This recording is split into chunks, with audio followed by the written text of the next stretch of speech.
여러분 안녕하십니까? 오늘은 러시아에서 공신력 있는 전황 분석가 중에 한 명인 유리 보달약의 2026년도 군사작전의 전망에 대해서 여러분들에게 소개해 드리겠습니다. 유리 보달약은 특수 군사작전의 전망에 대해서 다음과 같이 말하고 있습니다. 2026년도에 우크라이나는 전쟁 지속 수행이 가능한가라고 물으면서 스스로 답변하고 있습니다. 실제로 우크라이나 지도부와 후원 세력인 영국은 이 전쟁의 승리를 예상하고 있지 않다. 첫째는 병력 부족이다.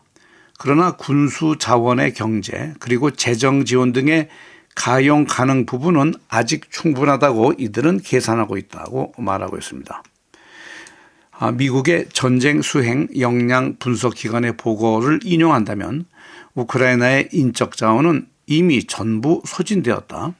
우크라이나의 실제 인적 자원의 3분의 2 이상이 소진되었다고 보고하고 있는데, 그러나 100%의 인력 소진은 후방 지원용 때문에 불가능하다. 군사 물자의 생산, 훈련, 교육 등에 필수적으로 필요하기 때문에 현 시점에서 우크라이나는 3분의 2의 인력 자원이 전부 소진되었다. 그러나 우크라이나는 향후 1년간은 최대한 버티는 것은 가능하다고 미국 전문기관의 보고서를 인용하고 있습니다. 유리 보달약이 계속해서 말하고 있습니다. 지난 4월 달은 전투 행위가 그다지 크지 않았음에도 불구하고 우크라이나는 소진 병력을 4분의 3밖에 충진하지 못하였다. 다시 말해서 러시아 병력의 소진 비율에 비해서 훨씬 큰 상태로 이들은 이들 소진 병력을 보충하지 못하였다. 현재 최전선에서 드론과 함께 전투 수행이 가능한 우크라이나 병력은 30만 명 정도로 추산하고 있다. 그런데 예를 들어 지난달에 5천 명 정도를 보충하지 못했다면 이것은 6개월 후가 되면 3만 명이 미보충 상태로 된다. 이러한 병력의 차이는 굉장히 큰 숫자로 또다시 벌어지게 된다. 만일 매달 1만 명의 병력을 파괴한다면 러시아군이 6개월 후에는 6만 명의 병력이 부족하게 되므로 이것은 전선 전체 전투 병력의 20%가 파괴되기 때문에 우크라이나는 카타스트로피에 직면하게 된다. 따라서 현재 우크라이나군에 있어서 병력 손실은 가장 중요한 요소이다. 그러므로 러시아군의 당면 과제는 우크라이나 병력의 파괴이다라고 말하고 있습니다. 유럽에서의 경제 지원은 가능해도 병력과 용병 등의 지원은 현재는 불가능하다. 누구도 우크라이나를 위해서 전쟁에 참전하지는 않고 있다. 미국 전문가의 보고서를 다시 인용해보면 러시아의 병력 손실은 매달 7에서 8%이다. 그러나 이들은 후방 지원 병력에 의해서 곧바로 대체가 가능하다.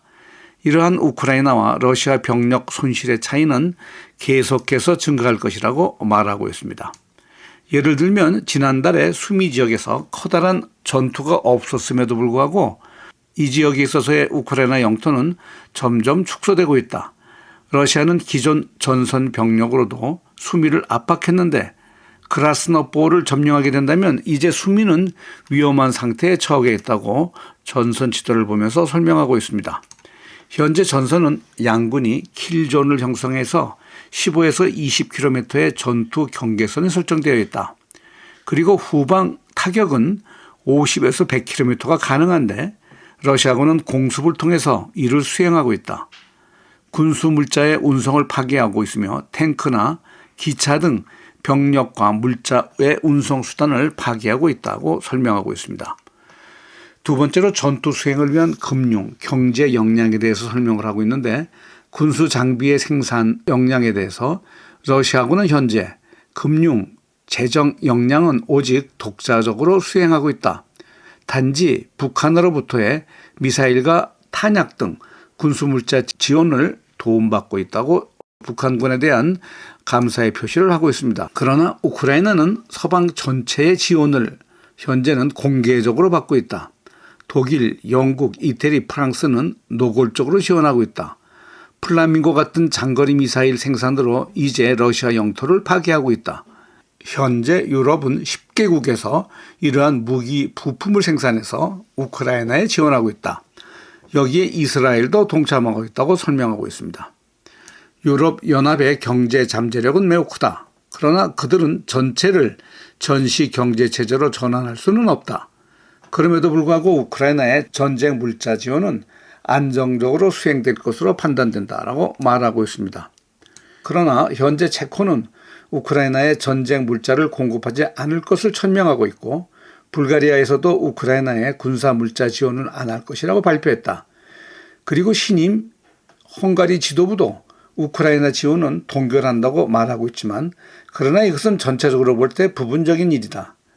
전체적으로 유럽연합은 우크라이나의 지원을 계속할 것이다 라고 말하고 있습니다. 자, 이제는 러시아군의 전술 메커니즘의 개발이 절대로 필요하다라고 다시 러시아군의 전술 메커니즘을 강조하고 있습니다.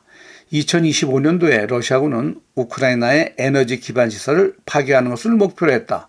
그리고 실제로 많은 성과를 거뒀다. 그러나 결과적으로 우크라이나 전력의 블랙아웃 상태를 만들지는 못했고 이것은 결국 실패를 의미한다. 라고 2025년도에 러시아군의 에너지 기반 시설 파괴는 결론적으로 러시아군의 실패라고 평가하고 있습니다. 그러나 2026년도 들어서 러시아군은 우크라이나 철도 등 병참 운송 시설의 파괴는 대성공을 거두었다. 그리고 지금은 병력 파괴로 전술을 전환하고 있다. 철도 등 물류 파괴와 병력 파괴는 향후에 러시아군의 전술 목표로 설정될 것이다.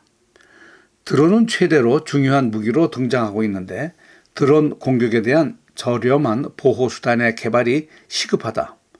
드론에 의한 병력 파괴는 심한데 우크라이나 드론 경우에는 90% 드론 공격에 의존해서 러시아 병사가 파괴되고 있다고 설명하고 있습니다.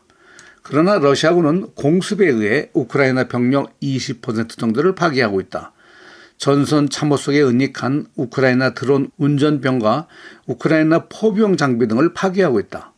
그리고 러시아군은 포병에 의해서 우크라이나군 병력을 10% 파괴하고 있다. 따라서 러시아군의 항공 및 포병에 의해서 우크라이나 군의 손실은 30%가 상회하고 있다. 드론이 약 50%의 파괴를 제공하고 있다. 그리고 여러 사람들이 말하고 있는데 전술 핵무기의 사용은 현재 단계에서 부적절하다. 왜냐하면 현재 특수전은 전선이 넓게 퍼져 있고 병력의 밀집도 포화 상태가 2차 대전과 비교해서는 현저히 낮기 때문에 병력 파괴의 전술 핵무기는 제한적이다. 전술 핵무기는 특수작전에서는 사용이 부적절하다고 말하고 있습니다. 오늘 방송을 마치겠습니다. 시청해주신 여러분 감사합니다.